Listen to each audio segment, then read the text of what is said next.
Gracias, Monseñor Juan Carlos Cárdenas, por su presentación tan clara para centrar el seminario de hoy y por la generosidad de sus palabras. Y gracias también muy especial a Monseñor Pedro Salamanca por la invitación. Excúsenme que creo que les hice cambiar un poco la agenda, pero créanme que metido en el problema de Cali hasta el fondo, al lado de Monseñor Darío Monsalve, pues he estado con horas muy complicadas. Estamos en plenas reuniones para tratar de enfrentar lo que está pasando en la ciudad. Y muchísimas gracias por invitarme a este seminario de liderazgo católico. Me siento muy honrado, muy agradecido por la confianza y, por supuesto, quisiera unirme a todas y todos los que están en el seminario. Quiero, francamente, más bien hacer una especie de reflexión que es más una meditación que una conferencia, pero hacerla de todo corazón. He vivido estos 11 días en las calles de Cali y he conocido de primera mano la situación de los muchachos en los diversos sitios, ellos los llaman sitios de resistencia, tanto pues en cada uno de ellos, en Siloé, en, en el Rincón de Resistencia o Puerto Resistencia, en Menéndez, en, en el Paso del Comercio y así sucesivamente. Y conociendo las angustias de los muchachos, sus tristezas, sus llantos, también su vulnerabilidad impresionante, sus búsquedas y su necesidad impresionante de ser escuchados en una ciudad extraordinariamente desigual. Como ustedes saben, Colombia, pues seguramente con Brasil, es uno de los países más desiguales del mundo. En este momento, las cifras últimas que tenemos pues, nos dan 21 millones de colombianos en la pobreza, en una población de 50 millones de personas. Y por otra parte, nos muestran que la pobreza extrema, la de las familias que no pueden comer 3 veces al día, es del orden de 7 millones de personas, lo cual, por supuesto, se acrecentó con el coronavirus, que tuvo la ventaja de hacernos sentir a todos como partes de un mismo camino, como lo suele decir el Papa, participantes en la misma barca, en el mismo, sí, en el mismo bote, y necesitados todos en medio de la tormenta, de remar todos en la misma dirección, o si no nos hundimos juntos. Y por lo menos estas cosas han ayudado en alguna forma a tomar conciencia de lo que nos está pasando. Yo quisiera hacer énfasis justamente algo a lo que se refería Monseñor Juan Carlos Cárdenas, la profundidad de la inequidad entre nosotros. En toda América Latina, en Colombia de una manera muy profunda, pero esto es algo que más o menos compartimos todos en el continente, de un Gini del orden de muy cercano al 50%, lo cual es una cosa gravísima, y donde los límites de pobreza son inmensos en medio de un continente cristiano, que nos tiene que llevar a nosotros todos a reflexionar muy profundamente. Nosotros lo hemos vivido en Colombia, por supuesto, con la exclusión no solamente de ingresos y no solamente de posesión de riqueza, sino muy profundamente también en las diferencias entre regiones. Y este país ha abandonado, y no solamente abandonado, sino también explotado de una manera casi colonial, en el sentido de llegar a los territorios a extraer lo que tienen en las poblaciones negras del Pacífico y también en los reductos de poblaciones negras de la costa atlántica. Seguramente, como ustedes también lo han hecho, desde la Comisión de la Verdad, hemos estado visitando los pueblos del Pacífico, hemos conocido la inmensa labor de los obispos allí. Hemos conocido, por ejemplo, la pobreza impresionante del Pacífico caucano, en Timbiquí, en los bordes del río Naya, del río Anchicayá, y más abajo también en Guapi, hasta los límites con Nariño y luego en la costa de Nariña. y da mucha pena porque son ríos extraordinarios, lugares de bellezas increíbles, donde las poblaciones por causa de la guerra, esto que en Colombia ha acrecentado enormemente la injusticia, huyeron desde la costa del Pacífico hacia Cali, que se convirtió pues en la ciudad de llegada de estas enormes poblaciones que huían y que fueron acumulando en Cali las situaciones de pobreza y de desalojo.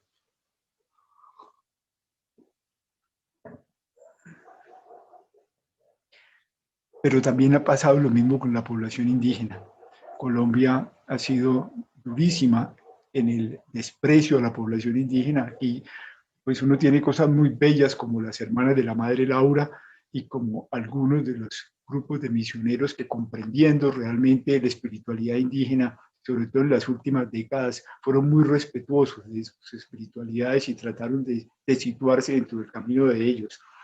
Pero yo quisiera decir que si uno algo comprende en Colombia cuando trata de establecer por qué la desigualdad se acompañó en Colombia con la guerra y con un conflicto durísimo durante 60 años, lo primero que uno encuentra es un extraordinario irrespeto, y yo quisiera decirlo de todo corazón, irrespeto a las comunidades afro e irrespeto a las comunidades indígenas de proporciones descomunales. Nosotros naturalizamos ese irrespeto y llegamos a pensar que los miembros de las comunidades indígenas y de las comunidades afro, sobre todo en un país de una riqueza en etnias indígenas impresionante, 103 etnias indígenas, afortunadamente se conservan todavía 32 lenguas, algunas en absoluto momento de extinción, como algunas de esas etnias también, de las grandes riquezas culturales de nuestro país, pero repito, tratados con un irrespeto impresionante, como si fuera aquí en Colombia la convicción que hay unas personas que por distintas razones se merecen respeto de los demás y reconocimiento, y otras que no se merecen los mismos niveles de respeto y que cuando reclaman simplemente que les den la dignidad humana y el reconocimiento como seres humanos en igualdad de dignidad, sienten que les decimos, pero ustedes ¿por qué reclaman un respeto que no se merecen? Ustedes son indígenas, ustedes son afro, ustedes son campesinos, ustedes son muchachos de las barriadas de Cali o de las comunas de Medellín o del barrio Mandela de Cartagena o de Ciudad Bolívar de Bogotá o de Agua Blanca de Cali, ustedes ¿por qué reclaman un respeto que no se merecen? Y lo cual es una cosa extraordinariamente grave. Es decir, como si pensáramos que les vamos a dar respeto a las familias de clase media y de clase media alta, y por supuesto a la gente rica. Consideramos que tiene respeto la gente que tiene grados importantes de las universidades, respeto tienen los sacerdotes y los obispos, pero los demás, ¿por qué reclaman un respeto que no se merecen?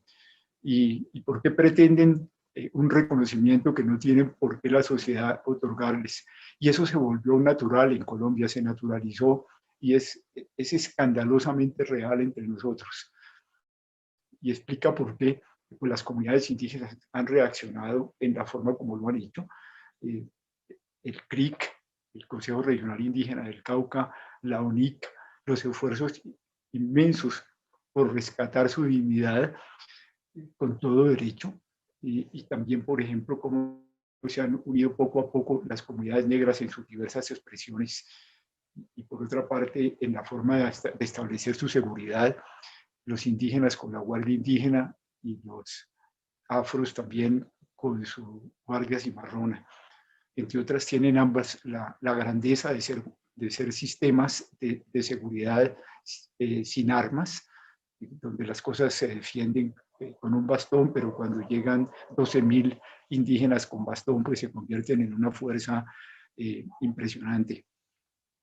A mí me tocó ahora en Cali, por supuesto, ver la llegada de los indígenas al cuarto día. Ellos no hicieron el paro de Cali, acompañaron a los muchachos que estaban en las barricadas y luego partieron, y me tocó pues justamente llegar a buscar a los amigos indígenas también para acompañarlos en la despedida de Cali, porque la ciudad estaba poniéndose muy tensa por estas cosas.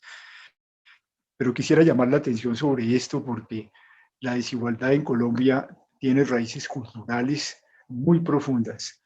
Y por supuesto, ese irrespeto que le hemos dado a los demás es en el fondo un impresionante irrespeto a nosotros mismos. Uno no puede tratar así a los demás sin vulnerar su propia dignidad. Yo quisiera en esto, pues para nosotros es perfectamente comprensible, pero es imposible que Colombia siga moviéndose de esta manera y es imposible construir una nación con estas desigualdades tan profundas.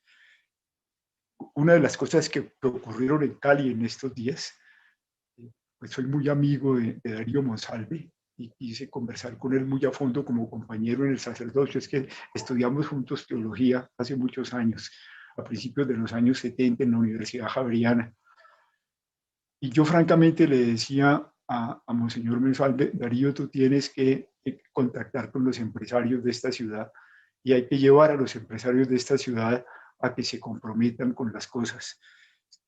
Cali es una ciudad de un empresariado de familias, y una diferencia seria en eso con el empresariado antioqueño, que es un empresariado de empresas en acciones, donde realmente mucha gente participa en las acciones, aunque por supuesto, como en todas partes, hay accionistas que concentran mucho de las acciones, pero eso ya hace una diferencia.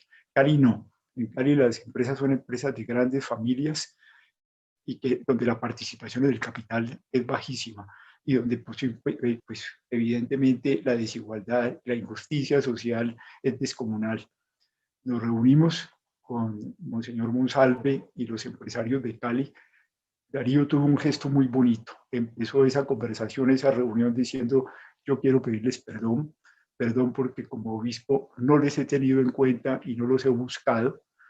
Y entramos en la conversación y eso dio lugar a que el empresariado que estaba allí presente reconociera las inmensas distancias que tiene de la gente. Ellos tienen fundaciones en esas empresas de familia, pero las fundaciones son aparatos paternalistas, están lejos de darle a los jóvenes y a las poblaciones excluidas de la ciudad lo que se merecen realmente como seres humanos. Yo sé que ustedes todos los que me están oyendo, que son sensibles a todas estas cosas, saben de qué estamos hablando. Y aquí quiero llamar la atención a un par de cosas que nos son muy del alma en el Evangelio, pero que quisiera traerlas. La exclusión es una cosa muy horrible. Los muchachos que están en los sitios de Cali, en los sitios de resistencia, como ellos los llaman, pues muchos de ellos se han encontrado que por primera vez en estos 21 días han podido comer 3 veces al día, porque en otras ocasiones no pueden. Quiero también decirles que en esos sitios los muchachos que perseveran allí no son drogadictos, no están armados, como algunos han dicho, son muchachos que tienen mucho sentido de su lucha y enfrentan una cosa que es muy delicada, y es la llegada de los vándalos, que tratan de posiciones distintas de ejercer violencia, vándalos que vienen a veces armados, eso sí, y que pueden venir francamente o de las bandas que hay en los barrios, o de la extrema derecha o de la extrema izquierda, en un país donde fácilmente esas cosas pueden explotar entre nosotros en cualquier momento, y más en una ciudad como Cali que está llena de armas. Por eso nuestra insistencia con los muchachos es decirles en una u otra forma que no permitan que la agenda que ellos tienen sobre el proceso pase a manos de grupos armados.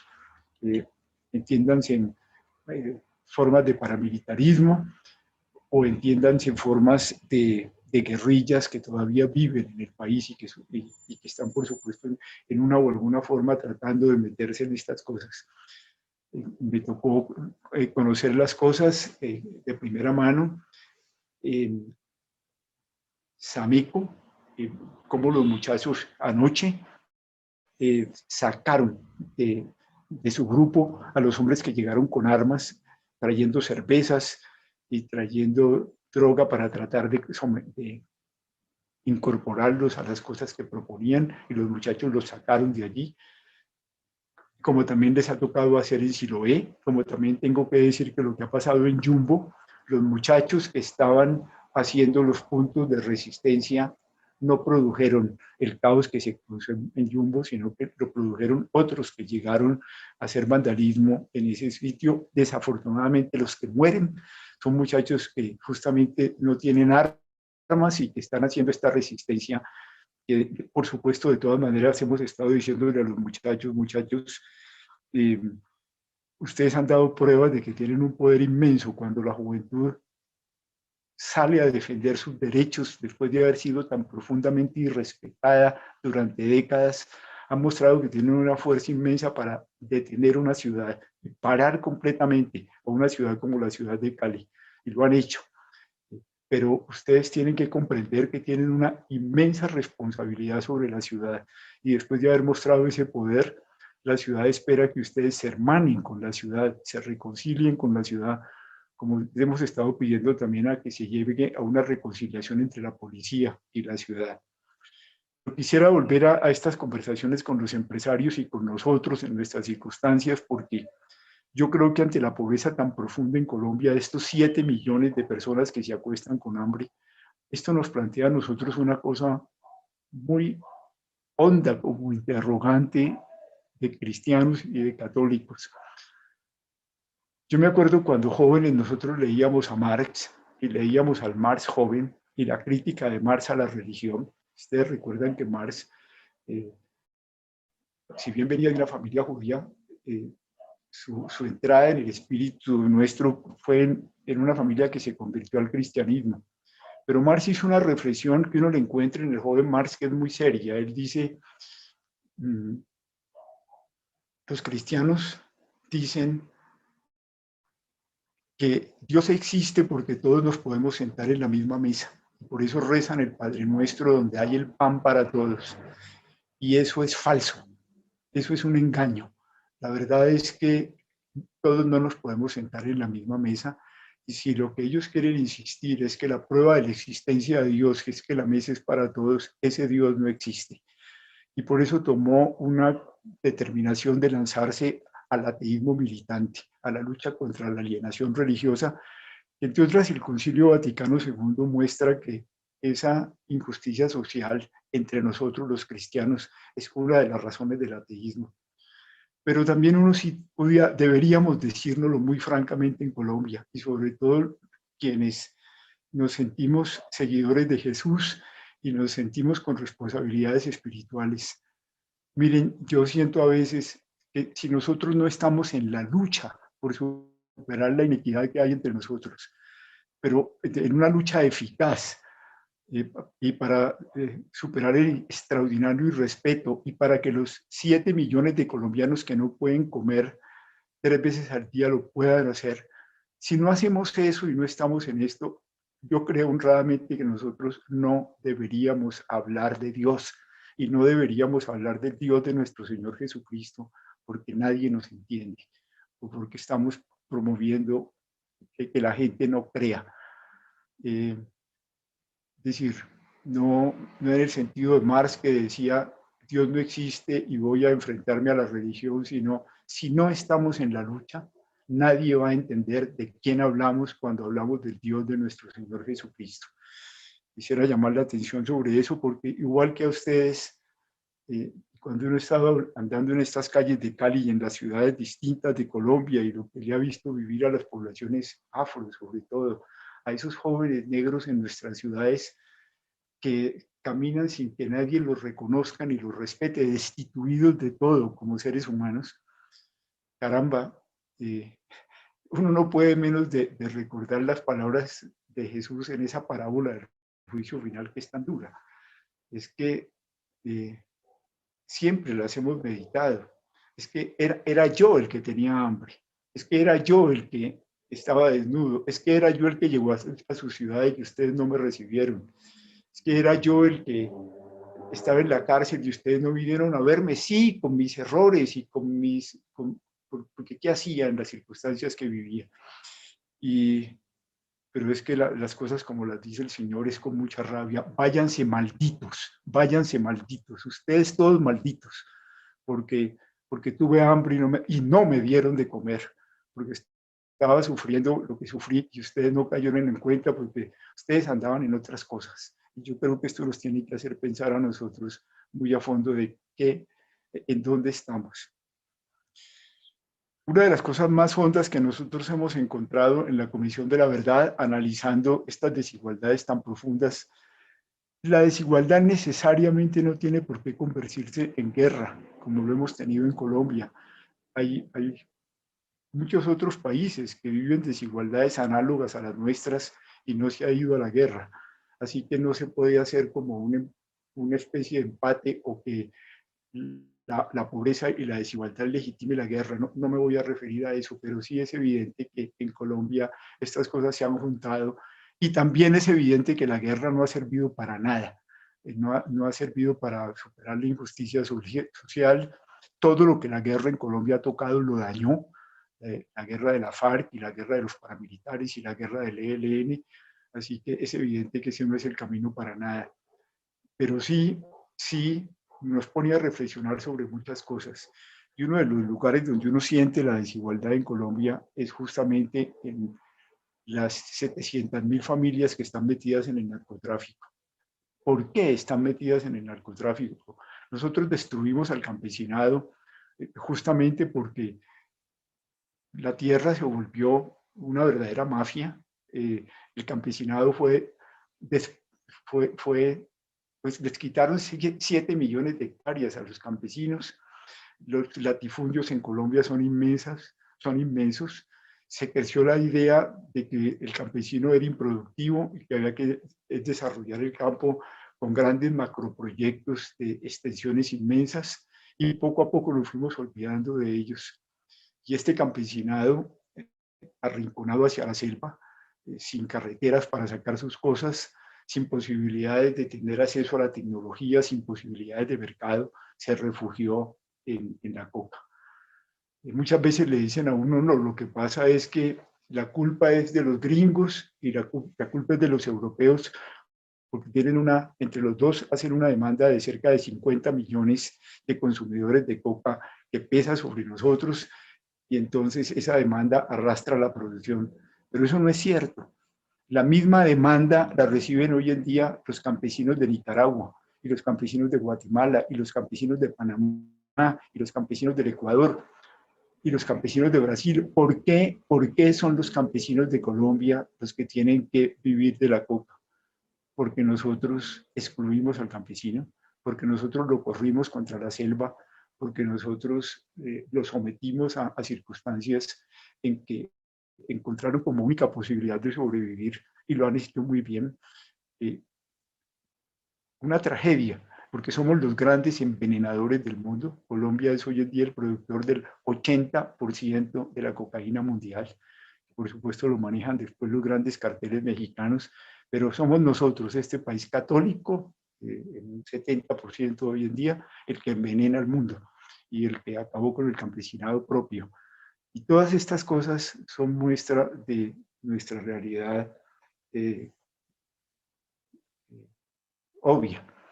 Otra de las cosas que yo quisiera comentarles a ustedes, porque pone en evidencia nuestras desigualdades, es la forma como se ha dado la seguridad en Colombia. Esto también conocemos bastante en la Comisión de la Verdad y hemos ido siguiendo la cosa a través de los años para tratar de comprender lo que nos pasa. Ustedes conocen, todos lo conocemos, lo que ha sido el asesinato de los líderes, tan doloroso.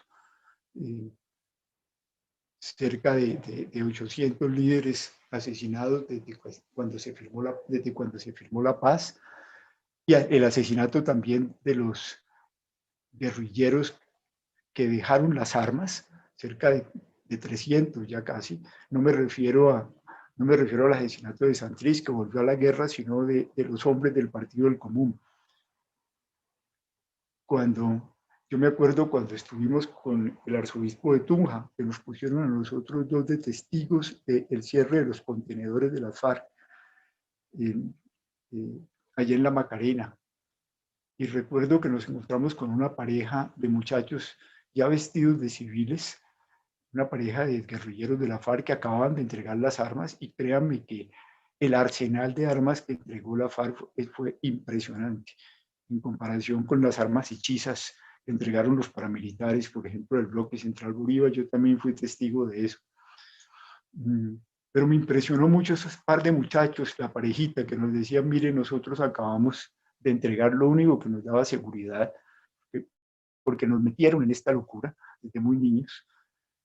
Entregamos las armas y nos hemos puesto en confianza con la sociedad colombiana, nos hemos abandonado en la sociedad colombiana y la sociedad colombiana no nos cree.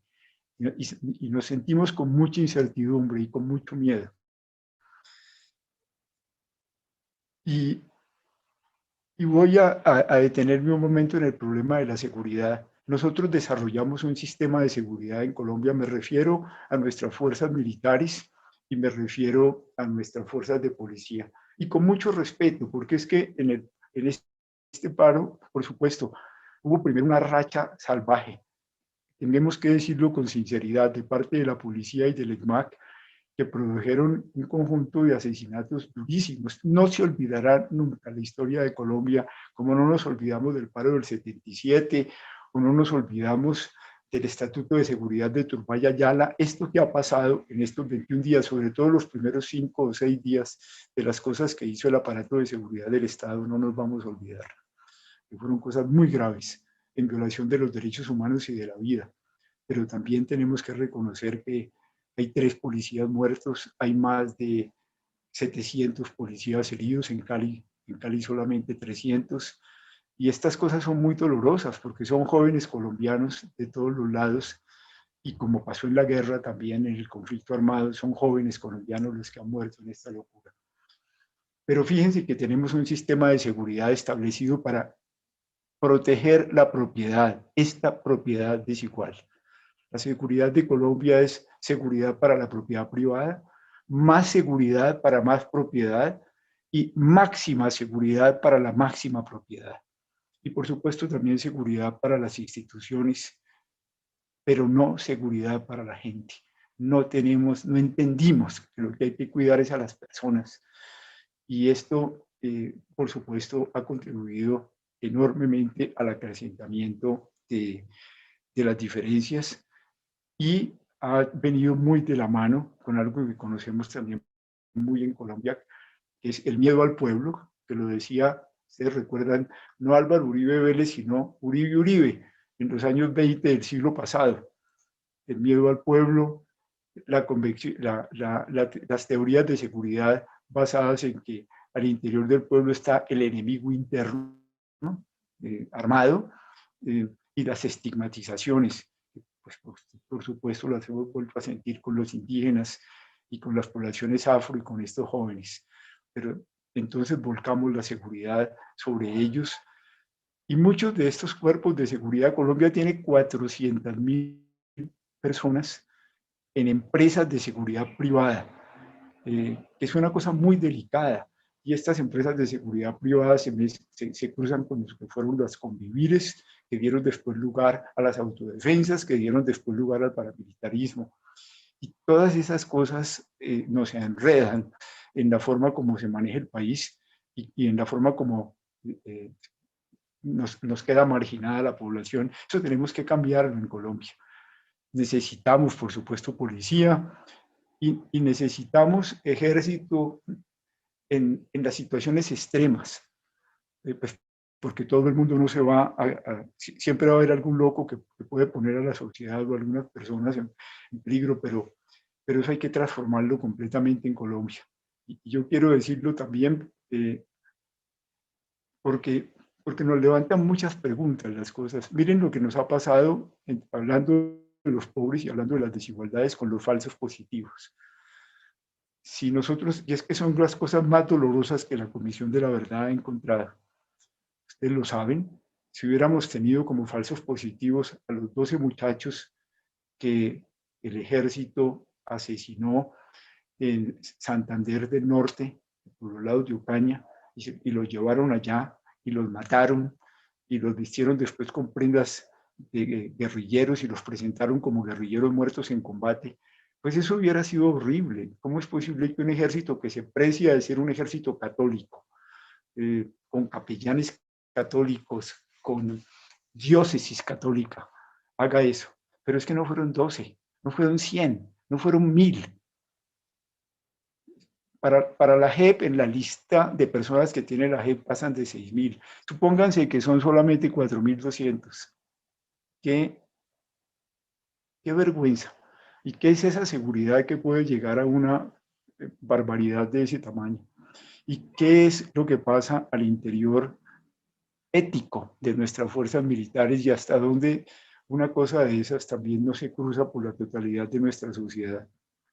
Pudiera abundar también sobre otras cosas como la magnitud de la corrupción, porque son las cosas que realmente hacen la inequidad en Colombia.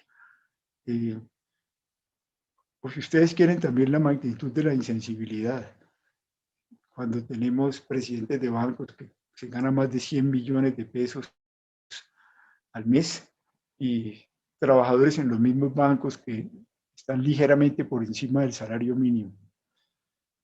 Y para los que les gusta mal de economía, pues una de las cosas interesantes que Piketty, el economista francés, puso en evidencia con ese libro del Capital en el siglo XXI, es algo que nos debería llevar a reflexionar porque está muy cercano a un punto de la enseñanza social de la Iglesia al que quiero venir. Piketty muestra que cuando se llega a un cierto nivel de riqueza, es decir, personas que ya están en ingresos sobre los 15 millones de pesos mensuales entre nosotros, pero pues que en el mundo pasan de 200, 300, 400 millones de pesos mensuales, o nuestros futbolistas que ustedes saben que pasan que llegan a $1 millón de euros mensuales. Cuando uno llega a esos niveles, así se puede estar ganando un salario de 100 millones de pesos o lo que se ganan los congresistas de 33, 34 millones de pesos mensuales.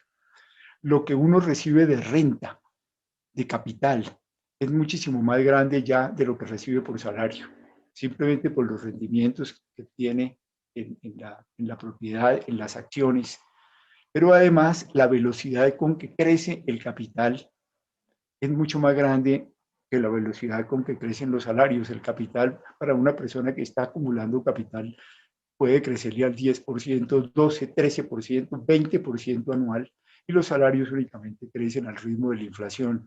Entonces, los que tienen capital cada vez se alejan más y más en la desigualdad y en la riqueza con respecto a los que no tienen. Y por eso los bancos consiguen billones de billones de pesos de acumulación, y el dinero que debía utilizarse para la creación de empleo se dedica a acumular más y acumular más entre nosotros. Y vengo a la enseñanza social de la Iglesia, porque hay una de las cosas bellas que tiene la enseñanza social de la Iglesia, es que hay que capitalizar a los pobres. No solamente pensar en que los pobres tengan buenos ingresos, o como dice la labor in excelsis, que tengan un salario digno. No, es que puedan ahorrar para tener capital y capital productivo y ser dueño de empresas y participen con acciones. Y porque eso es lo que realmente da seguridad para el futuro de las familias. Ustedes saben que los pobres en nuestras ciudades capitalizan en los barrios populares poniéndole un segundo piso a la casa y luego un tercer piso para tener la pequeña renta, que la familia termina subiéndose al piso de arriba y alquila los pisos de abajo para poder tener algo hacia el futuro. Pero estas son cosas que nos deberían de poner a todos a reflexionar. Yo con esto termino porque quisiera en estos 15, 20 minutos que nos quedan más bien escucharlos a ustedes y comentar con ustedes sobre sus preguntas. Y muchísimas gracias por la invitación.